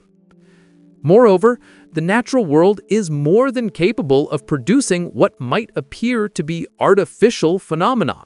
Nature, in its vast creativity, is a master craftsman. It can shape stones into geometrical perfection, deposit metals in veins that mimic industrial alloys, and form spherical modules that look manufactured. Lightning can fuse sand into glass. Volcanic eruptions can produce layered ash that resembles ancient concrete, and erosion can carve symmetry that rivals human design. To the untrained eye, nature often looks intentional, but intention is the illusion of perspective. Beyond artifacts, we must also acknowledge that the scientific models of Earth's history are robust and well-evidenced. Geological strata tell a continuous story of life evolving from simple to complex forms, without gaps suggesting the rise and fall of an earlier technological species. Fossil records, isotopic dating, and sedimentary sequences align with this narrative. There are no sudden appearances of metallic layers, no industrial waste bands, no unexplained spikes in synthetic compounds. If a civilization did once exist millions of years ago, it left no discernible trace in the layers we've examined so far. Yet, skepticism doesn't close the door on curiosity, it merely refines it. Even scientists who dismiss the notion of a prior civilization on Earth acknowledge the value of the Silurian hypothesis as a thought experiment. It forces researchers to sharpen their detection methods, to ask better questions, to think more critically about how we search for signs of intelligence on Earth and beyond. For example, studying the potential geological signatures of human activity helps us define what to look for when scanning exoplanets for technosignatures. In this way, even unproven ideas can strengthen science by expanding its tools and frameworks. There's also an important psychological dimension to skepticism. Humans crave significance. We want to believe we're part of a larger story. The idea of lost civilizations resonates because it suggests a cosmic continuity, a sense that intelligence arises, falls, and rises again. But that desire for meaning can make us susceptible to seeing patterns where none exist. The discipline of skepticism safeguards us from this bias. It reminds us that wonder must walk hand in hand with verification, that belief without evidence is not discovery, it's mythology. Still, perhaps what's most beautiful about science is that it never closes the case entirely. Skepticism doesn't declare the impossible. It simply says, not yet proven. Every new layer of rock drilled, every new chemical test performed, every new tool invented to measure the ancient world keeps the question alive, however faintly. The search continues, guided not by blind faith, but by disciplined curiosity. And in that spirit, skepticism becomes not a dismissal of imagination, but its guardian. It ensures that when we do finally uncover something extraordinary, whether on Earth or another world, we'll recognize it for what it truly is. Skepticism, in other words, doesn't extinguish wonder. It purifies it. Yet as we balance evidence with open-mindedness, we must also recognize a deeper role that imagination itself plays in discovery. Because without imagination, there would be no hypotheses to test, no questions to ask, no horizons to chase. The next step in this journey belongs not to data alone, but to the human capacity to dream responsibly, vividly, and with purpose. Imagination, when paired with evidence, is the engine that drives discovery forward. Every great scientific revelation in history began as a spark of speculation, a daring thought that refused to stay confined within the limits of what was already known. Yet imagination alone is not enough. It must be harnessed, refined, and tested, guided by the framework of reason. In this balance lies the power of human understanding, the ability to dream beyond the horizon while keeping one foot firmly on solid ground. When it comes to the question of whether we are the first civilization on Earth, imagination is not an escape from science. It is an extension of it, a bridge connecting what we know to what we dare to ask. The scientific method itself begins with an act of imagination. Before data, there is a question. Before proof, there is a possibility. When Charles Darwin pondered the slow transformation of species, when Albert Einstein envisioned writing alongside a beam of light, or when Marie Curie asked what invisible forces could cause radiation to shimmer through matter, each of them engaged in creative speculation. The same applies to those who question whether intelligence has bloomed on Earth before us, or whether we might be part of a larger pattern written into the fabric of planetary evolution. Such ideas stretch the mind, but they do so within the gravitational pull of logic. They invite evidence to either confirm or refute them. In contemplating deep time and lost civilizations, imagination serves another vital role. It allows us to think across scales so vast that they defy ordinary comprehension. Human lifespans are short, civilizations fleeting, yet Earth's history stretches across billions of years. To meaningfully engage with such immensity requires a kind of cognitive elasticity.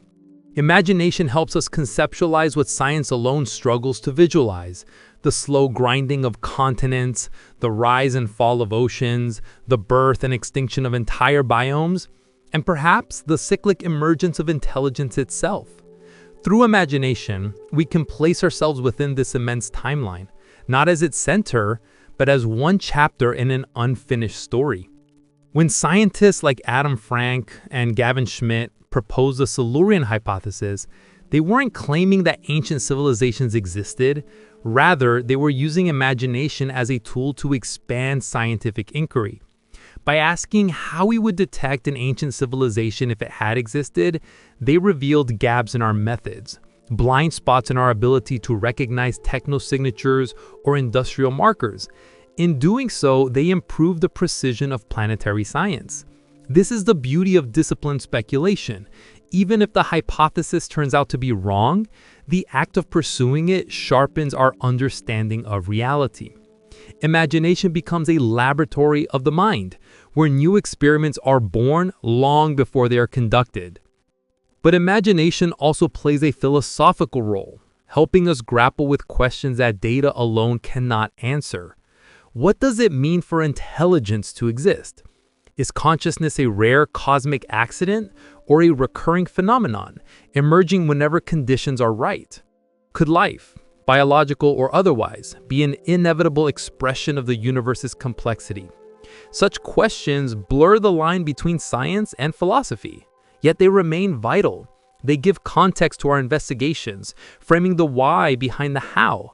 To imagine the possibility of civilizations before us is in essence to meditate on the nature of intelligence itself, on whether thinking life is a singular miracle or a universal rhythm that repeats, rising and fading like waves on the cosmic shore. Even in fields far removed from philosophy, imagination guides scientific innovation. Astrobiology, for instance, depends heavily on conjecture grounded in reason. When we model what alien ecosystems might look like, or what technosignatures might appear in the spectra of distant exoplanets, we're engaging in structured imagination. We take the patterns we know, chemical, geological, atmospheric, and ask how they might differ under other circumstances. This same logic applies when turning our gaze inward, towards Earth's own deep past. By imagining what evidence a lost civilization might leave behind, we refined our ability to recognize such evidence elsewhere in the cosmos. And beyond its practical role, imagination also gives meaning to our search. Science without imagination can describe the world, but it cannot inspire us to explore it. The idea that we might not be the first civilization on Earth may have no proof, but it reminds us of the fragility of our place in time. It humbles us, expanding our sense of wonder and responsibility. To imagine that others may have come before us and fallen reminds us to guard our own civilization more carefully, to act as stewards of the fragile continuity that intelligence represents. In this sense, imagination isn't opposed to skepticism. It complements it.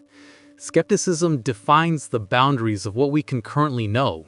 Imagination tests those boundaries and asks what lies beyond them.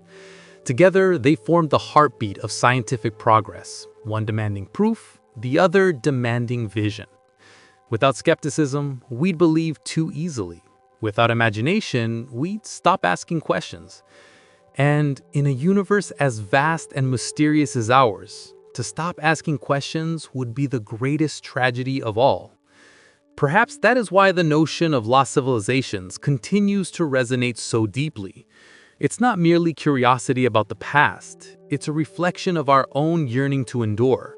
To wonder if we are the first is to confront the impermanence of existence. To imagine that others came before is to see ourselves in a continuum of creation and destruction that spans eons.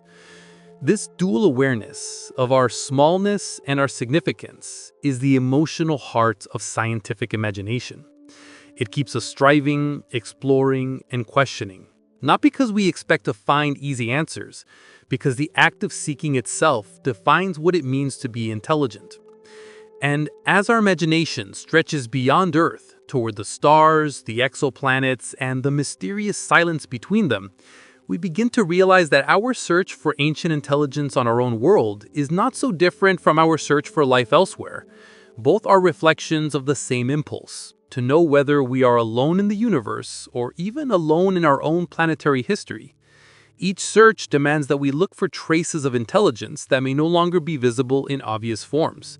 Not shining cities or living beings, but the faint residues of activity, the chemical and structural fingerprints that distinguish nature's hand from that of a thinking mind. Whether we're scanning the ancient rocks beneath our feet or the light from distant exoplanets, we are essentially asking the same question. How does intelligence leave its mark on the cosmos? When astronomers listen for alien civilizations through projects like SETI, the search for extraterrestrial intelligence, they're not expecting to intercept conversations or greetings from the stars. They're searching for technosignatures, measurable anomalies that suggest purposeful activity. These might include narrowband radio signals, unusual infrared emissions from large-scale energy use, or even subtle patterns in a planet's atmosphere that cannot be explained by geology or biology alone. In essence, they are looking for the byproducts of civilization, the cosmic equivalent of industrial footprints. Similarly, when scientists examine Earth's geological record for evidence of a pre-human civilization, they're engaging in an archaeological version of SETI. Instead of telescopes, they use spectrometers. Instead of scanning light, they scan stone. Both searches depend on detecting the unnatural within the natural, the improbable within the ordinary. What unites these two pursuits is the realization that intelligence changes its environment in recognizable ways. A technological species, wherever it arises, will inevitably manipulate energy, materials, and chemistry on a scale large enough to leave an imprint. Just as we can detect the industrial byproducts of modern humanity, from carbon isotopes to plastics and heavy metals, so too might we detect similar signs on a distant planet. When the James Webb Space Telescope or other observatories analyze the light from exoplanetary atmospheres, scientists are effectively looking for the same kinds of signatures we might one day find buried in ancient Earth strata: chemical imbalances, pollutants, or compounds that should not exist without technological intervention. This parallel reveals something profound about the nature of scientific curiosity. To look for aliens out there requires first understanding what intelligence looks like in here. We use ourselves as the template, not because we believe all civilizations will mirror ours, but because our own example provides a starting point. The challenge is that intelligence may express itself in countless forms. An alien species might use energy in ways we cannot yet imagine, or communicate through channels we haven't learned to detect. Similarly, a pre-human civilization on Earth might have developed technologies utterly unlike our own, based on materials or processes that left no lasting residue. Both searches are exercises in humility. We must recognize how limited our imagination may be when confronting the unknown. Astrobiologists often speak of searching for biosignatures, signs of life, such as oxygen, methane, or chlorophyll absorption patterns. But technosignatures go a step further, representing the emergence of life that knows itself and reshapes its surroundings.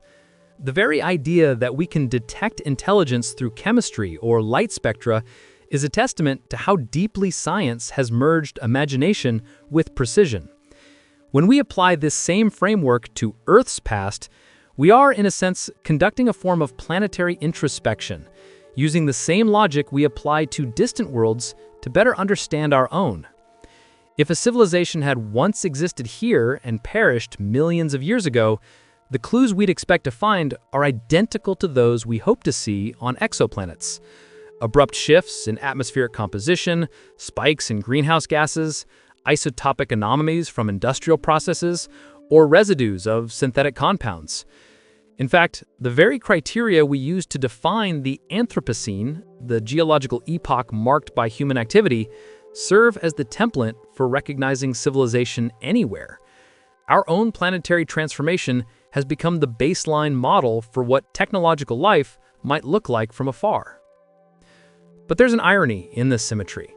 While we eagerly search the skies for traces of intelligence, we often overlook the depths of our own planet as a potential repository of the same mystery.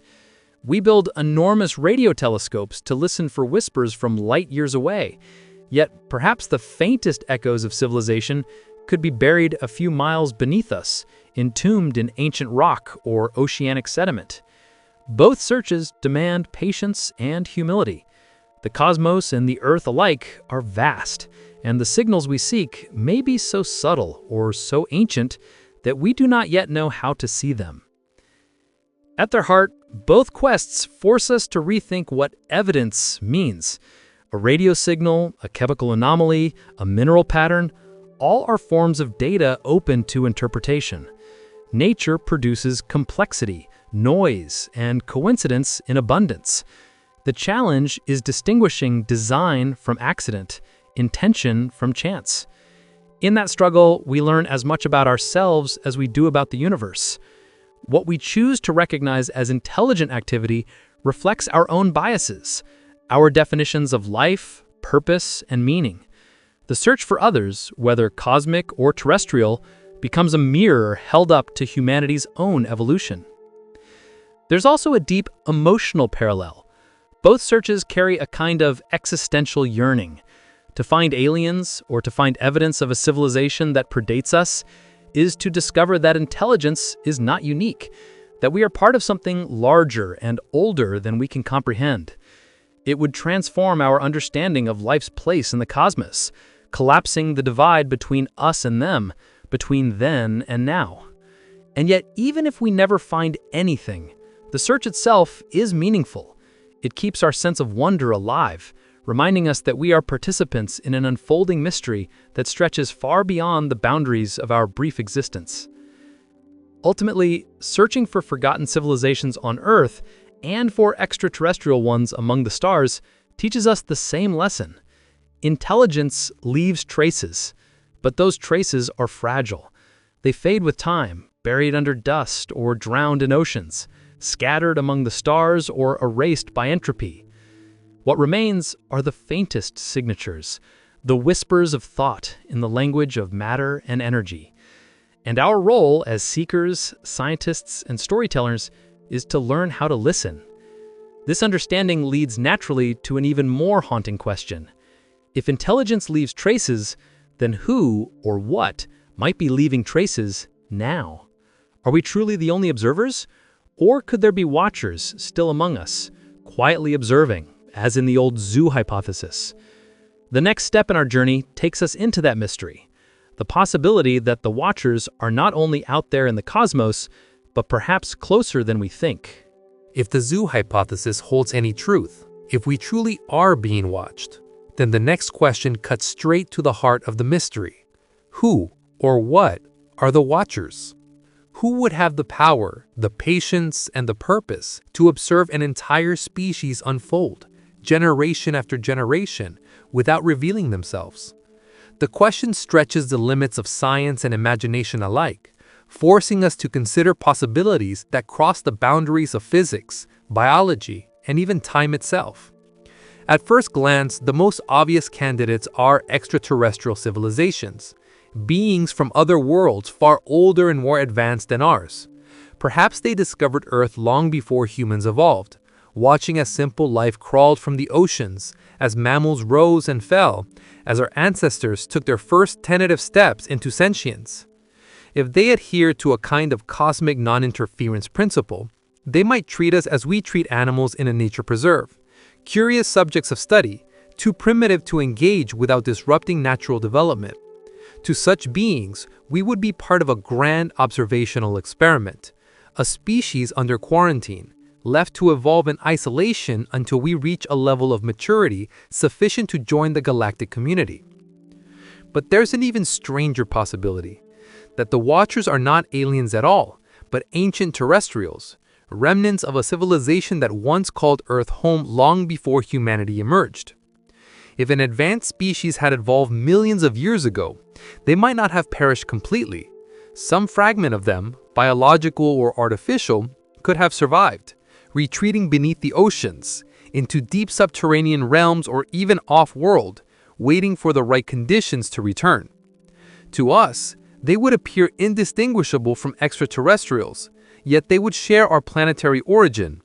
Their silence could stem not from distance, but from design, a deliberate choice to let us grow unaware of their presence, much as a parent watches a child learn to walk without intervening. The hypothesis becomes even more intriguing when we consider the dimension of time itself. What if the Watchers are not from the past, but from the future? Our own descendants traveling backward through time to observe their origins. To them, we would be history come alive, the distant ancestors whose choices determine the shape of their world. Perhaps they study us as anthropologists study ancient tribes, avoiding interference for fear of altering the timeline. In this scenario, the zoo hypothesis transforms into something deeply introspective, humanity observing itself across the corridors of time, separated not by space, but by eras. There are even theories that stretch beyond the physical altogether. Some thinkers suggest the Watchers might not be beings of matter at all, but interdimensional intelligences. Entities that exist parallel to our reality, perceiving us as shadows flickering on the wall of their higher dimensional world. To them, our universe might be a kind of simulation or subset of their own, a field of consciousness or energy in which we are contained. The zoo, in that case, would not be a physical enclosure, but a layer of reality itself. Such ideas border on metaphysics, yet they arise naturally when we explore the boundaries of what observation and existence might mean in a universe far stranger than we can yet grasp. The possibility of Watchers, whether alien, ancient, or post-human, forces us to reconsider our place in the cosmic hierarchy. Are we truly independent actors, or are we part of an experiment whose parameters we cannot perceive? If the Watchers exist, how do they remain hidden in an age of global observation and technological surveillance? One explanation, consistent with the zoo hypothesis, is that their level of advancement is so far beyond ours that detection is simply impossible. Their craft might not emit detectable energy. Their presence might operate outside our known dimensions or use forms of communication embedded within natural phenomena. Just as ants are unaware of the humans who study them, we might be oblivious to Watchers who dwell in layers of reality beyond our perception. But what if the Watchers are not distant observers at all? What if they interact with us in subtle, invisible ways? Some theories suggest that cultural myths of gods, spirits, or angels might represent distorted memories of past contact. If advanced species had once guided early humans, their influence might persist in our collective subconscious, reinterpreted through the lens of ancient imagination. Alternatively, their presence might manifest not as direct interference, but as inspiration, a whisper in the human mind, nudging our species towards self-awareness, creativity, or compassion. Could it be that the Watchers communicate not through technology, but through consciousness itself? This leads to an even deeper question. What motivates them? If they are merely scientists observing from afar, their purpose might be curiosity, to understand the evolution of intelligence. But if they are our descendants or progenitors, their interests might be personal, to watch their own history unfold, to learn from their own origins. And if they are beings beyond space and time, their motives might transcend human comprehension entirely. The universe might not be a cold experiment, but a vast network of self-observing consciousness, where every act of awareness contributes to the greater whole. In that sense, we ourselves might be both the observed and the observers, the Watchers and the watched. The haunting part of this speculation is that even if the Watchers exist, we may never know. Their success would depend on remaining invisible, undetectable, and non-intrusive. Like cosmic anthropologists, they would ensure that our awareness of them could only arise through inference, through fleeting glimpses, through the quiet intuition that something greater moves beyond the edge of perception. And perhaps that's the point. Maybe we are meant to sense their presence only faintly, as a spark of awe that drives us to question, to explore, to evolve. Whether alien, interdimensional, or born from our own future, the idea of the Watchers changes how we see ourselves. It places us within a continuum of intelligence stretching beyond known history, reminding us that observation is itself a creative act. That by seeking the Watchers, we become part of the same cosmic dialogue. For even if no one is watching us, we are watching the universe, reflecting its mysteries back upon itself through the mirror of consciousness. And that realization brings us to the next layer of this profound question. How does the idea of being watched, or of inheriting a world once watched shape the human psyche? How does it alter our sense of meaning, identity, and importance? To explore that, we must turn inward, to the realm of psychology and perception, where the watchers live not just in the sky, but in the corners of our own minds. The thought that we might not be alone, or worse, that we might not be first, has a way of unsettling the human mind. For centuries, our species has placed itself at the center of meaning, the chosen, the pinnacle, the narrators of creation. To imagine that we are being observed, or that others may have walked this path before us, disrupts that narrative at its deepest level. It transforms us from protagonists into participants, from the authors of the cosmic story into one of its many recurring themes. Psychologically, that realization touches something primal, the fear of insignificance, the awe of mystery, and the longing to belong to something greater than ourselves. If we entertain the notion that some higher intelligence watches us, whether alien, ancient, or future, the world begins to feel at once smaller and more vast. Our private moments seem less private, our history less solitary. The very idea evokes the ancient human impulse toward gods and spirits, the sense of being seen by invisible eyes, of existing within a field of attention larger than our own. For some, that awareness is comforting. For others, it is suffocating. To be watched implies accountability, perhaps even judgment. It suggests that our actions matter not just to ourselves, but to unseen observers whose understanding surpasses our own. Throughout history, belief systems have mirrored this psychological structure. We crave freedom, yet we fear isolation.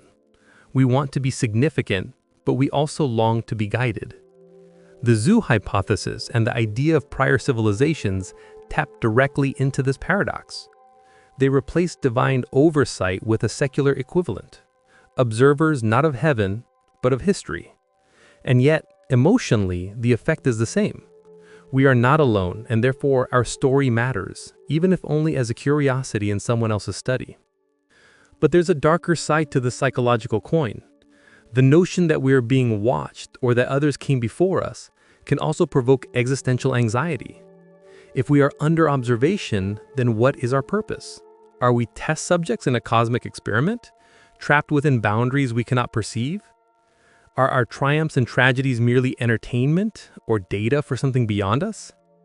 Such thoughts echo the fears of the simulation hypothesis, the unsettling possibility that our lives unfold within an artificial reality, designed by unknown intelligences for reasons we cannot fathom.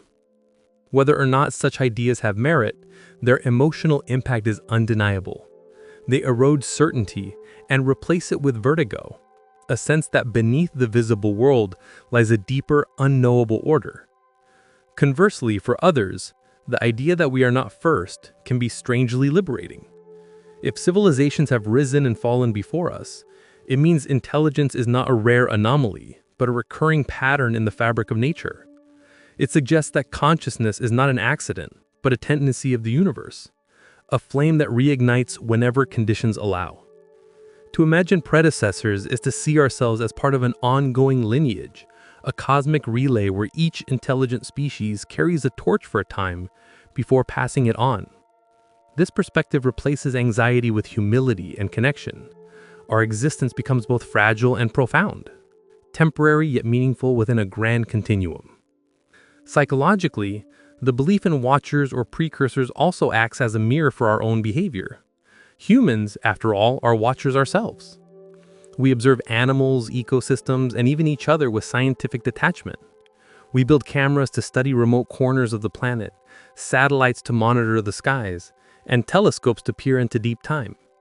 The very act of observation defines us. It is both our gift and our compulsion. In that sense, imagining watchers above us is an act of projection. We create in the heavens what we already practice on Earth. The universe becomes a reflection of our own gaze. There's also a subtle moral dimension. If someone is watching, then perhaps our actions have weight beyond survival.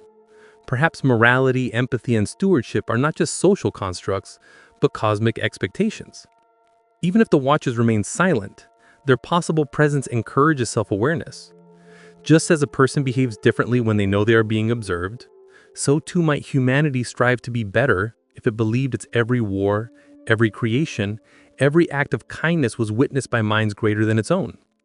The psychological effect mirrors the social one. Observation breeds introspection, and introspection can lead to growth. However, we must also acknowledge that constant observation, real or imagined, can generate paranoia. If taken too literally, the idea of watchers erodes the boundary between awe and fear. Conspiracy theories often emerge from the same psychological soil, the conviction that unseen forces control or monitor human destiny. The human brain, wired to seek patterns, will find meaning even in the absence of evidence. In that sense, the watchers may exist as much within our cognition as within reality. And yet, even if the watchers are only metaphorical, symbols of the unknown, they still serve an important psychological function. They remind us of our limitations, of the incompleteness of our knowledge. They humble us, pushing us to ask better questions, to expand our awareness, to peer more deeply into both the universe and ourselves. The possibility of observation, even without proof, invites us to behave as though our actions matter on a cosmic scale. It infuses existence with a quiet reverence, the sense that life, in all its impermanence, is being witnessed by the universe itself. Perhaps that's the ultimate truth behind the watchers. Not literal beings, but a manifestation of the universe's own self-awareness, reflected through us. In wondering whether someone is observing, we are acknowledging that we are observers too. That consciousness, wherever it appears, is the cosmos looking at itself. The psychological implications, then, are not about fear or surveillance, but about connection. We are part of a vast, living continuum of perception. The watchers and the watched are one and the same. And as we absorb this perspective, we're drawn inevitably toward the final turn in our journey, the question of legacy.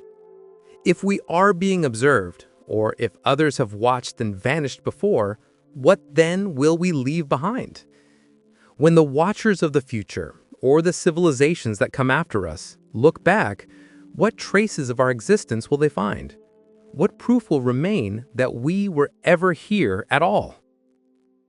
When we turn our gaze forward, beyond our own lifetimes, beyond even the lifespan of our species, we are faced with a question that pierces through both science and philosophy. What will remain of us? After all the noise of our machines has faded, after our cities have crumbled into dust and our satellites have fallen from orbit, what trace will testify that humanity ever existed? This question is not only scientific, but deeply existential. It asks us to consider the fragility of our accomplishments and the impermanence of our dominion, forcing us to confront the uncomfortable truth that the Earth is far older and far more enduring than anything we build upon it. From a geological perspective, most of what defines modern civilization is astonishingly temporary. The tallest skyscraper will collapse in a few thousand years.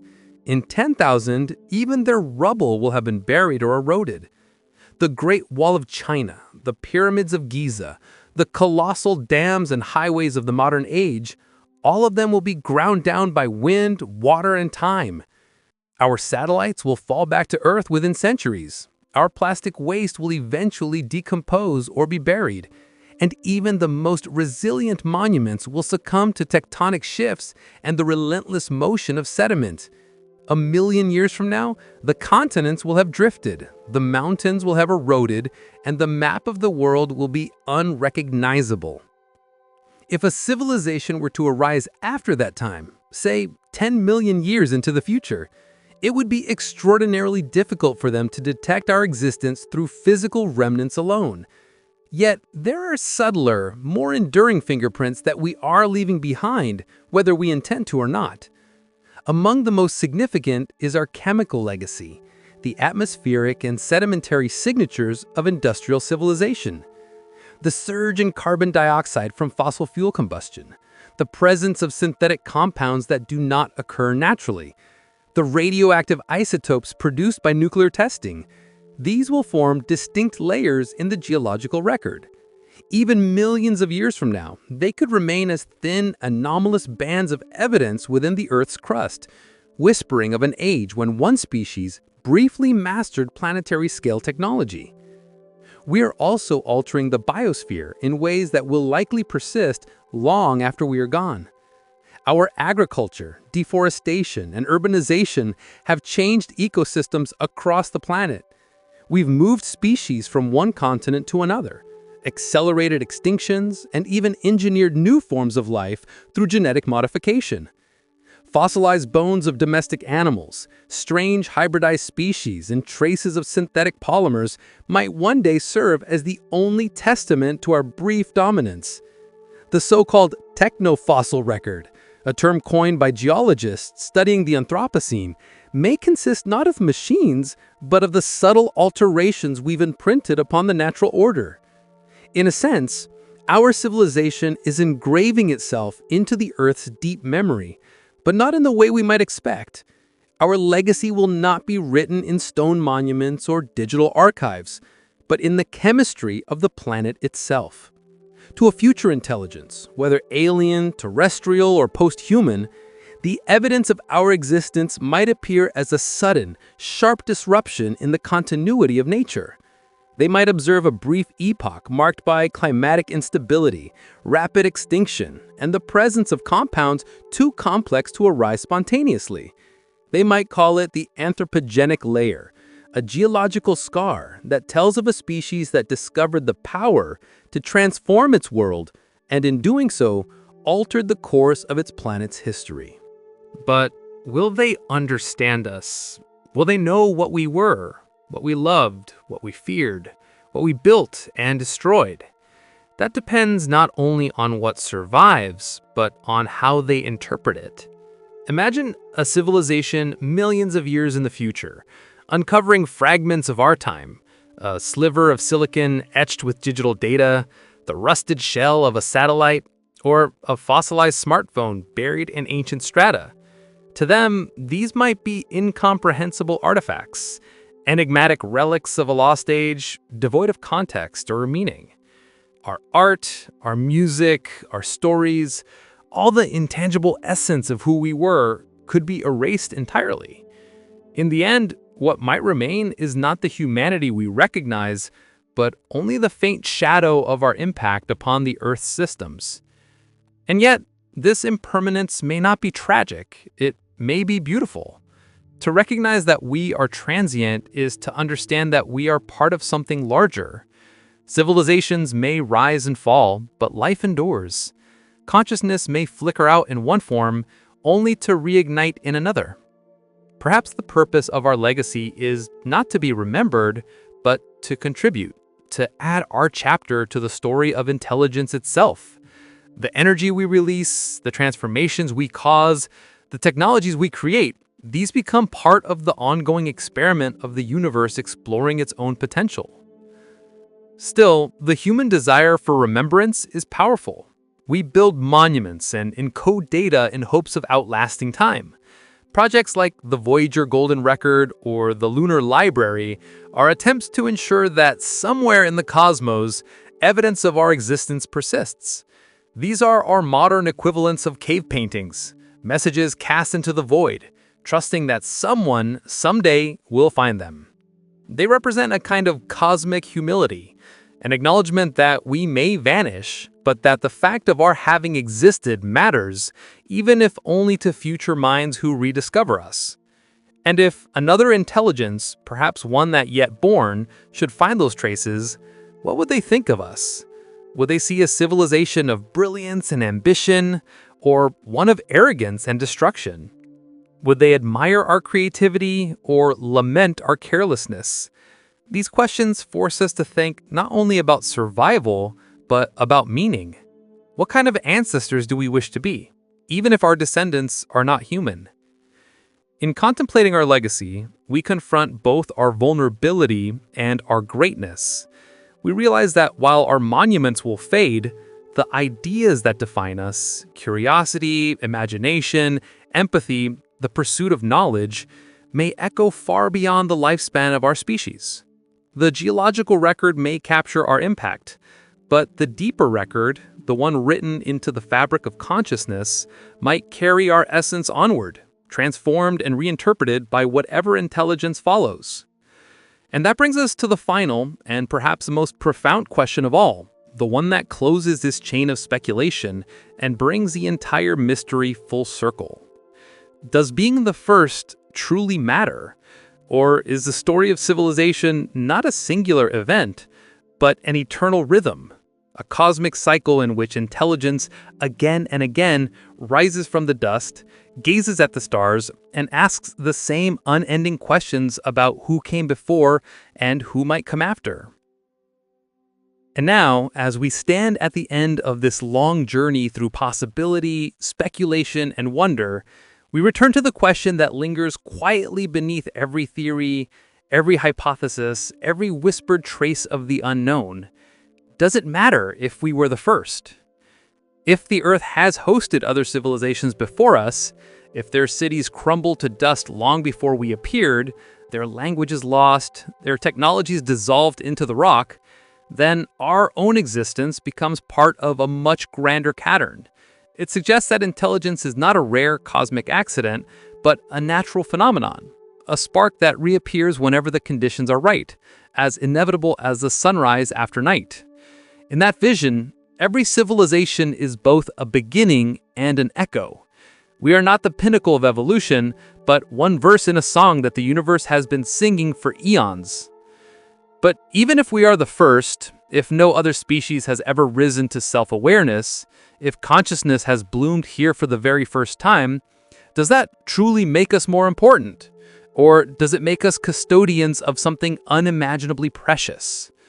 Being first would not make us gods. It would make us guardians, entrusted with the fragile gift that must be protected, not glorified. For if intelligence has only now awakened in this corner of the cosmos, then everything we think, feel, and create carries the weight of representing awareness itself in an otherwise indifferent universe. Whether we are the first or the latest in a long succession, the truth humbles us.